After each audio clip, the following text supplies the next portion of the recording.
Leçon 6. À quoi servent les langues? Écriture 1 Corinthiens 14, versets 2, 4, 13. Galates 5, versets 22 et 23. Vérité fondamentale. La prière en langue est un moyen surnaturel de nous édifier spirituellement en communiquant avec Dieu. En écrivant à l'église de Corinthe, Paul exhorte vivement les fidèles à parler en langue dans leur vie de prière personnelle pour plusieurs raisons. 1 Corinthiens 14, versets 2, 4, 13. En effet, celui qui parle en langue ne parle pas aux hommes, mais à Dieu, car personne ne le comprend, et c'est en esprit qu'il dit des mystères. Celui qui parle en langue s'édifie lui-même. Celui qui prophétise édifie l'Église. C'est pourquoi que celui qui parle en langue prie pour avoir le don d'interpréter. La Bible King James parle de langue inconnue en italique. Lorsqu'un mot est écrit en italique, cela veut dire qu'il ne se trouvait pas dans le manuscrit original, mais que les traducteurs l'ont inséré pour rendre le texte plus compréhensible. Dans un certain sens, il n'y a pas de langue inconnue. Les traducteurs de cette Bible ont ajouté ce mot pour faire comprendre au lecteur que la langue était inconnue de celui qui la parlait. Il ne l'avait pas apprise, mais il l'avait reçue d'une manière surnaturelle. Pourtant, la langue n'était pas inconnue de tous, et certainement pas de Dieu. Par exemple, j'ai parlé plusieurs langues que je n'avais pas apprises, telles que l'hébreu et le chinois, et certains auditeurs qui connaissaient ces langues ont compris ce que je disais. Or, si on me demandait de parler hébreu ou chinois, je ne pourrais pas en prononcer un seul mot. En effet, parler une langue qu'on ne connaît pas, mais qui est connue d'autrui, peut même amener des incroyants au salut, comme cela est arrivé un jour. Un juif qui ne croyait ni à Christ ni au Nouveau Testament assistait à l'une de mes réunions. À la fin du message, j'ai prié en langue avec interprétation. Et il est venu me trouver pour me dire « Je vous ai entendu parler araméen ce soir et le traduire. » Quand je lui ai signalé que je ne savais pas l'araméen, il a été très surpris et m'a demandé comment c'était possible. Je lui ai expliqué que je priais en langue et interprétais selon 1 Corinthiens 14, verset 13. C'est pourquoi que celui qui parle en langue prie pour avoir le don d'interpréter. Lorsqu'il me répondit qu'il refusait d'accepter le Nouveau Testament, je lui dis « Vous connaissez l'ancienne alliance sous laquelle les prophètes de Dieu étaient oints du Saint-Esprit. À l'un était donnée une parole de sagesse, à un autre une parole de connaissance. Le discernement des esprits et le don de foi se manifestèrent, aussi bien que les dons de guérir, le don des miracles et celui de prophétie. C'était le même Saint-Esprit qui opérait, mais personne ne parlait en langue ni n'interprétait à cette époque-là. Les langues et l'interprétation distinguent l'ère de l'Église. Le Juif voulait voir par lui-même dans le Nouveau Testament la liste des dons qui se manifestaient également sous l'Ancienne Alliance. J'ouvris donc ma Bible pour la lui lire. Il fut impressionné par cette démonstration du don des langues et de l'interprétation au point qu'il promit de revenir pour en apprendre davantage sur le Nouveau Testament et sur Jésus, le Messie. Certains croient que celui qui parle en langue ne fait que prier. Ils estiment que l'interprétation est la prophétie, mais il s'agissait là du don des langues et de l'interprétation. Si je n'avais fait que prier, ce juif l'aurait su, parce qu'il connaissait la langue. Non, je n'étais pas en train de prier. Je parlais à l'assemblée en langue et l'interprétation est venue.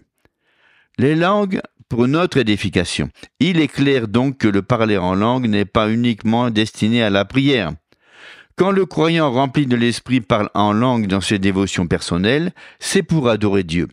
Celui qui parle en langue s'édifie lui-même. Édifier veut dire affermir. Les spécialistes en grec nous disent que nous avons un terme moderne plus proche de l'original qu'édifié. C'est le verbe charger, que nous utilisons pour charger une batterie ou une pile électrique.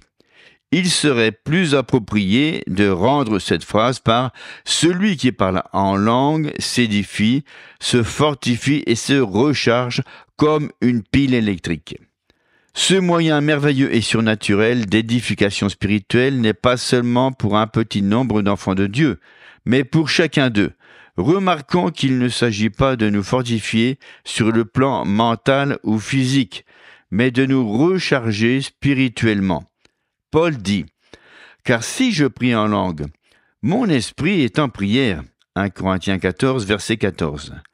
La Bible amplifiée affirme « Mon esprit, par le Saint-Esprit en moi, prie, mais mon intelligence demeure stérile. » Cela veut dire que le parler en langue ne nous édifie pas mentalement, mais spirituellement.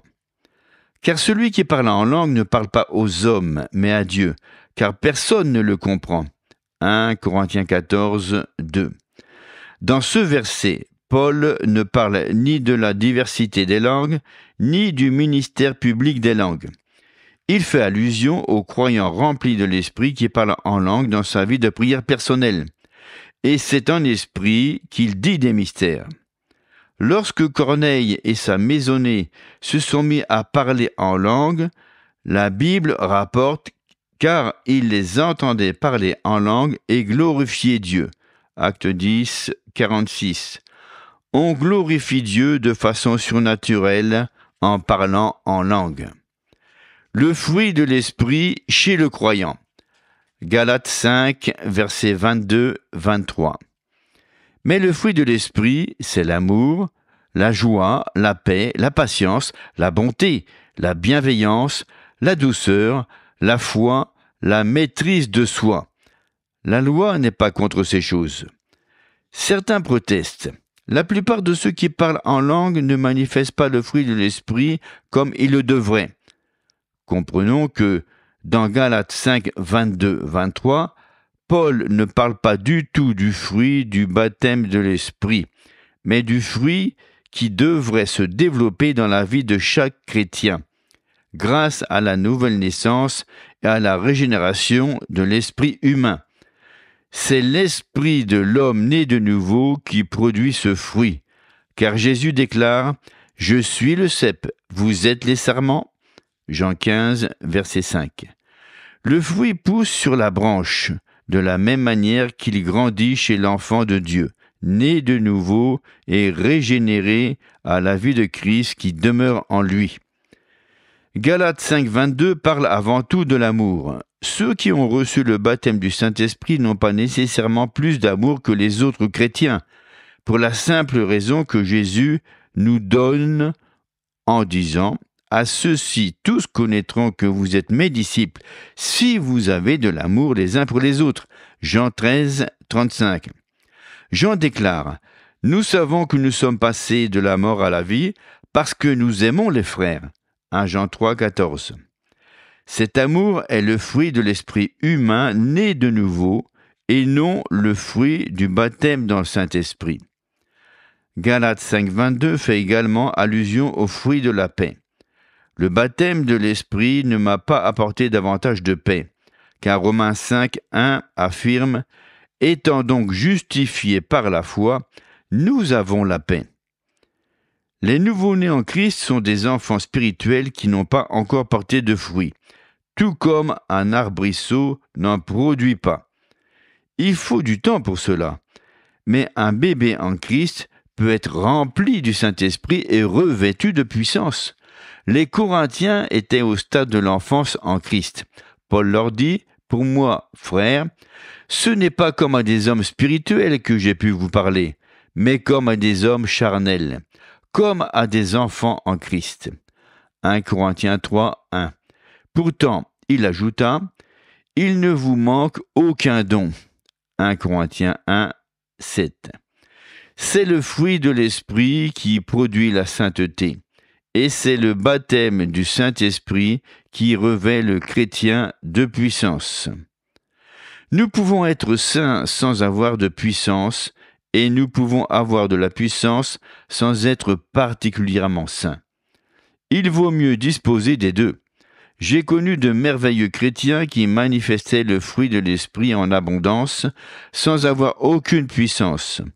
J'en ai connu d'autres qui étaient de véritables bulldozers pour Dieu. Cependant, il était clair qu'il leur fallait cultiver un peu plus de fruits dans leur vie.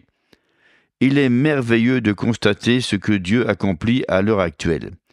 Il nous a accordé un moyen surnaturel de communiquer avec lui, de nous édifier et de nous affermir spirituellement. En profitons-nous?